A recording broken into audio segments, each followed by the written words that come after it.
All right, hello and welcome. Today, we're going to pry open the engine room of the Indian government. We're talking about the Prime Minister and the Council of Ministers. Basically, we're figuring out how executive power really works in India. So let's get right into it. So let's start with a really big question.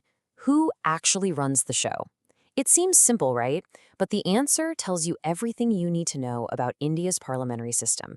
Is it the figurehead you see in all the formal ceremonies? Or is it someone else pulling the levers? And that's the puzzle we're going to unpack right now.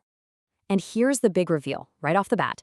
The Indian Constitution sets up what you could call a tale of two executives.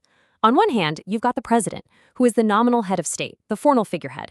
But the real executive authority, the person who's actually the boss, that's the prime minister. And, this isn't just some unwritten rule or a political tradition. Nope, this entire system is baked right into the constitutional framework itself. Specifically, Articles 74 and 75 lay the whole thing out, creating a council of ministers led by the prime minister to aid and advise the president. So it's really crucial to understand what we mean by real executive authority. Look, it's not about who has the fanciest title. It's about who actually wields the power to make decisions, to run the ministries, and to set the agenda for the entire country. And in India's system, that power rests firmly with the prime minister. So let's really zoom in on the prime minister, because this office is truly the center of gravity in the Indian political system. Just about everything revolves around the PM.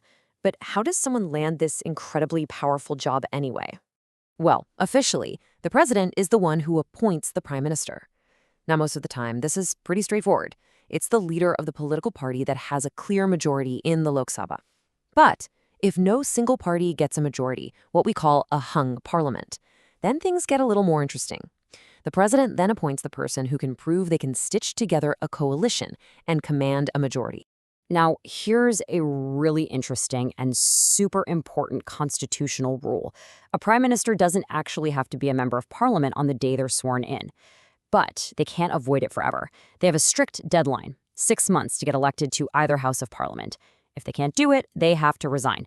It's a non-negotiable democratic check on power. And once they're in that office, wow, the prime minister's job is just massive. It's not one single role. They wear so many different hats, and each one comes with an incredible amount of responsibility. I mean, just take a look at the sheer scope of their power. First off, they're the head of the whole team, the Council of Ministers, choosing who gets what job.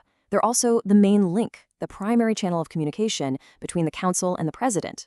Of course, they lead the charge in Parliament, announcing all the major government policies. They also chair the cabinet meetings where the big decisions get made. And on top of all that, their recommendation is crucial for appointing top officials all over the country. The influence is just immense. But, and this is a big but, the prime minister doesn't go it alone. They lead a team. And that team is the Council of Ministers. You can think of them as the people who are actually running the government's machinery, department by department, day in and day out. So what is this Council of Ministers officially?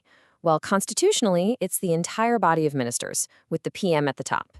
Their official job description is to aid and advise the president.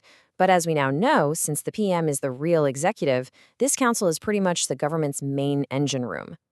Now, this council isn't just one big group. It's actually a hierarchy with 3 main tiers. Right at the top, you have the heavy hitters, the cabinet ministers. These are the senior leaders in charge of the most important ministries. Think finance, defense, home affairs.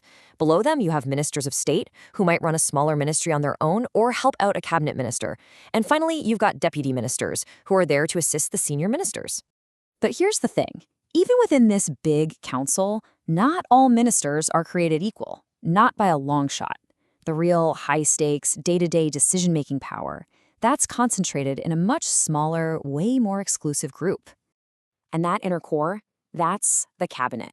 This right here is the most powerful body in the entire Indian government. Full stop.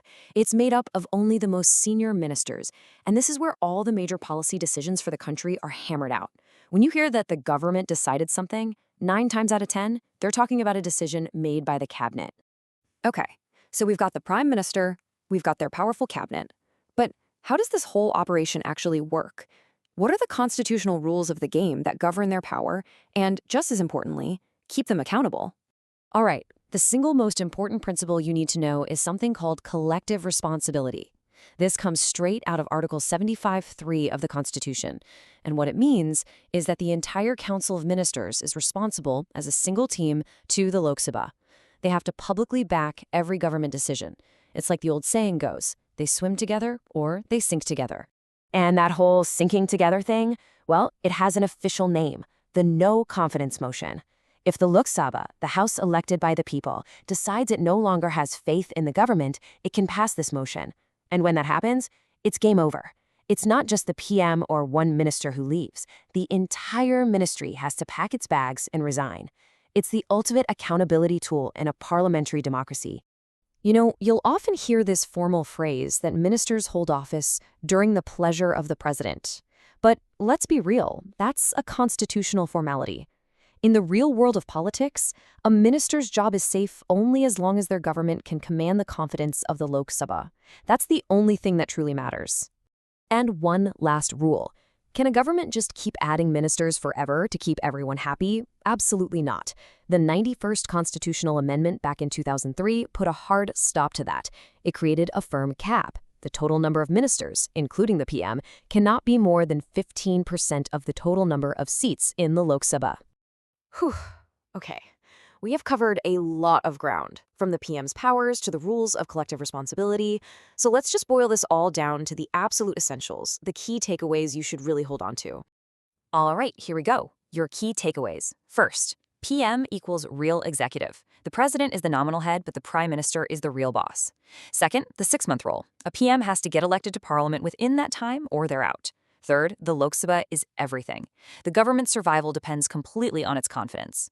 Fourth, the cabinet is the core. It's that small, powerful group where the biggest decisions are made. And finally, the 15% rule, that constitutional cap that keeps the size of the government in check.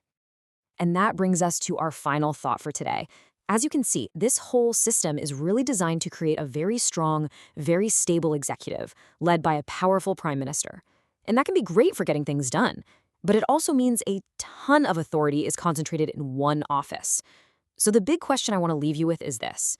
What are the pros and what are the potential cons of having so much power centered in one place?